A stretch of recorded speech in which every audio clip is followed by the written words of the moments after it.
Ja, guten Tag zusammen. Heute der Spieleonkel in seiner Funktion als Papst der mechanischen Tastaturen hat hier was ganz Besonderes in der Hand. Und das sage ich zwar immer, aber diesmal ist es wirklich was Besonderes. Denn es ist das Rapue KX Dual Mode Mechanical Keyboard. Und zwar ist dies hier noch ein Vorserienmodell, also noch nicht mal ein finales Sample. Aber wir haben das schon reinbekommen und da würde ich sagen, wir gucken uns das jetzt mal genauer an. Das hat nämlich einige Besonderheiten zu bieten.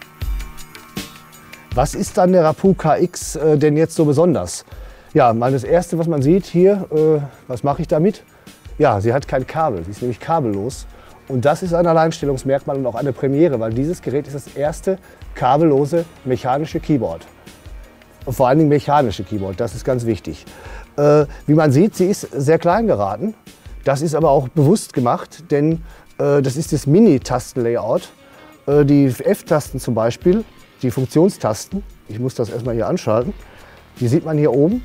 Das sind einmal Multifunktionssachen, wie zum Beispiel Start, Stopp, Vorlauf, Rücklauf haben wir. Und die sind aber gleichzeitig auch, fungieren die als F-Tasten.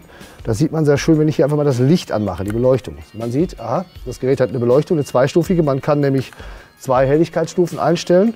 Und da erkennt man auch, hier oben steht dann auch F. Das heißt, die F-Tasten sind nicht mechanisch und die haben einen kleinen Drucksensor. Das merkt man leider im Video, kann man das nicht so merken. Das heißt, wenn ich hier drauf drücke, merke ich so eine ganz kleine Vibration.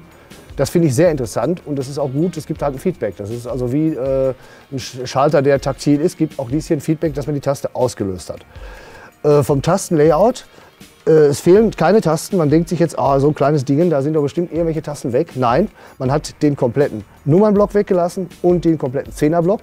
Ich kann das mal zeigen beim anderen Gerät, wie sowas aussieht. Wenn man zum Beispiel, wie hier habe ich die Corsair K65 Vengeance, auch ein mechanisches Keyboard. Da sieht man zum Beispiel, das ist ein Modell, das nennt sich 10 Keyless. Warum? Logisch, der Zehnerblock fehlt. Das ist also schon die erste Art, also die erste Stufe der Verkleinerung. Und natürlich dann, wenn es ganz klein werden soll, dann eben hier sowas wie das Rapue. Und was wir jetzt mal machen wollen, ich habe es auch schon versucht, natürlich bin ich selber neugierig als Tastaturpapst, was denn da jetzt für mechanische Schalter drinstecken. Es sollen nämlich keine Sherry-Schalter sein, sondern ein Eigengewächs, also eine Eigenproduktion. Und zu dem Zweck muss ich leider diese Oberschale hier entfernen. Und das machen wir jetzt mal eben und dann gucken wir mal unter die Haube.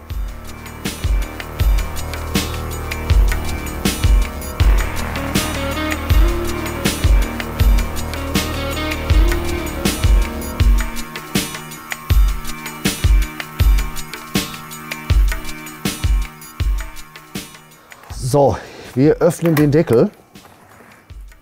Aha, oh, hier fallen noch Schrauben raus, alles schön in die Ecke. So, erstmal noch, wie man sieht, das ist auch ein Markenzeichen von Rapue-Tastaturen allgemein. Das ist nicht nur irgendwie beschichtetes Plastik, nein, dieser Aufsatz für das Chassis ist wirklich aus Aluminium, also sprich aus einem Metall. Das ist auch eine schöne Sache, die unterstützt noch die Wertigkeit dieses Gerätes. Aber ich weiß genau, ihr wollt wissen, welche Schalter stecken drin. Also nehmen wir einfach mal exemplarisch hier die S-Taste ab. Das Gerät funktioniert übrigens noch nicht, auch wenn das vielleicht so aussieht. Es ist halt noch ein Prototyp. Aber das kommt hier hervor, ein gelber Schalter. Jetzt mache ich erstmal das Licht aus, damit wir den besser sehen, sonst blendet das noch. So. Gelber Schalter, jeder wird jetzt sagen, das sieht aber doch aus wie ein Sherry-Schalter. Richtig, tut's auch, ist es aber nicht. Dieses sind von Rapue selber hergestellte Schalter, die dann zwar genauso aussehen wie die von Sherry, aber hier unten, wenn man, ich müsste da jetzt ganz nah ran, da steht auch eine Typenbezeichnung. So, also wie wir jetzt hier im Zoom sehen mit der Kamera, also ist dann die Typenbezeichnung dieses Schalters PG 1511. Das ist also eine Produktbezeichnung. Rapue nennt diese Schalter selber die Kaiua Homemade Switches. Die Eigenschaften dieser Schalter sollen sein, es ist ein 50 Gramm Aktivierungsdruck.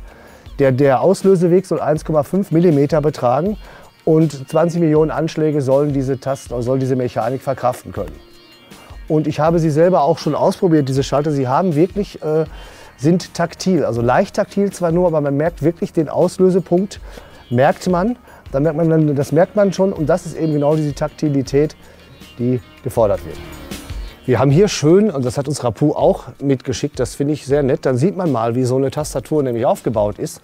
Wir haben ja hier auch schon, beim Gerät haben wir es ja gesehen, hier hat man unten halt den Korpus, hier diese die Platine, auf der die Schalter gelötet sind, die einzelnen. Dann kommen natürlich hier die Tasten und oben, wie wir auch schön gesehen haben, der Deckel. Und das ist natürlich dieser Einsatz noch für diese Tasten mit dem Feedback. Das sieht man hier schön, die sind etwas spezieller und das sind dann eben Tasten, die nur auf Druck reagieren, aber eben nicht sich bewegen. Das ist alles ganz fein, weil vor allen Dingen man sieht nicht oft ein Gerät, was noch gar nicht fertig ist, sondern was ein Vorserienmodell ist. Da freut mich das ganz besonders, das hier präsentieren zu können. Und ich werde mir das auch jetzt noch mal genauer angucken.